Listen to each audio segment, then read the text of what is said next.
पडताळणीपूर्वी 4,000 बहिणींची माघार अपात्र ठरण्याची टांगती तलवार आणि मिळालेले पैसे परत करावे लागण्याच्या भीतीमुळे योजनेतून बाहेर.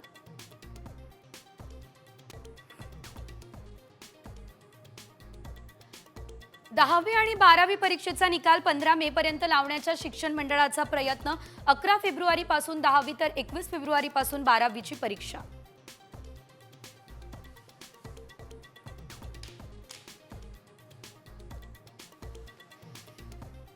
शिरसाट पदमुक्त होतात सिडकोचा दे धक्का. 26,000 घरांच्या किमती कमी होणार नाही, अर्जदारांची निराशा.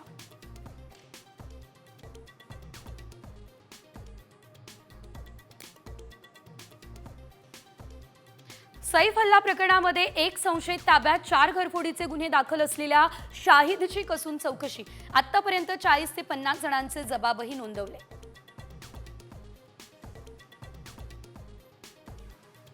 भाजपनंतर राष्ट्रवादी शिर्डीतून फुंकणार स्थानिक स्वराज्य संस्था निवडणुकीचं रणशिंग. आजपासून 2 दिवस अधिवेशन. भुजबळ धनंजय मुंडेंच्या उपस्थितीकडे लक्ष. संघ घेणार भाजपच्या मंत्र्यांची शाळा. मुंबईमध्ये आजपासून 2 दिवस बैठक. हिंदुत्व अजेंडा राबवण्याबाबत देणार कानमंत्र.